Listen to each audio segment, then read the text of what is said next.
Many in our boroughs serve as a living legacy to the horrors of the Holocaust. Brooklyn is home to the largest number of Holocaust survivors in New York, but many of them fear their stories are being lost as their numbers dwindle. In this News 12 Brooklyn special report, our Dana Arschin finds out what the survivors are doing to prevent their painful memories from being forgotten. Since almost all Holocaust survivors are in their 80s and 90s, they realize that despite how difficult it may be, they need to share their first-hand accounts now because time is running out. Over the course of several months, I learned what these survivors are doing to make sure their memories, both of pain and hope, live on forever.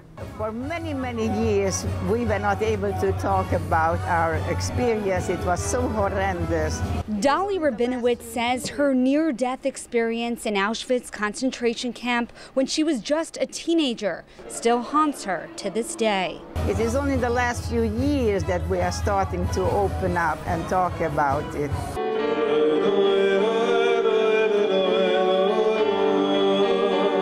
It's places like this Hanukkah party in Borough Park this past December where Rabinowitz and hundreds of fellow Holocaust survivors gathered to remember. They need to come together because they're very lonely. A lot of them have no children or the children live out of town. The music may sound joyous, but the mood here is somber. It's the last generation of these survivors, almost all of them in their 80s and 90s, telling their stories now before it's too late. Survivor Goldie Engel says some people deny the Holocaust ever happened. They keep denying that the Holocaust existed, so I decided if so I have to write down what I went through. So it should be for the coming generations that we are gone. The coming generations should be able to see what happened to us. And all the children were eliminated by the Nazis.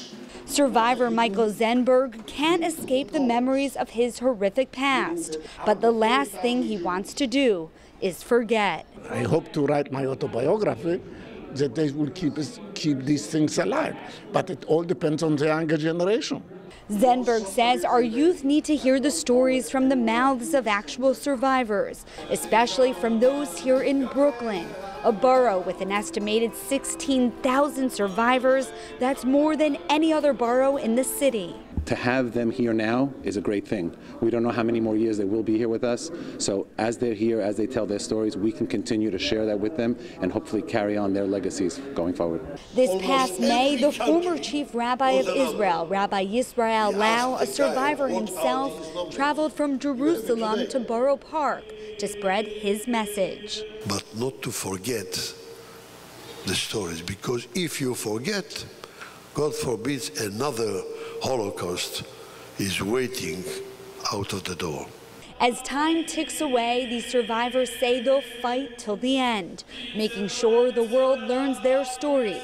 But even with all their efforts, they fear what the future may hold. It is scary. What will happen, nobody knows. The future, nobody can predict. We just hope that there will be a better future to come.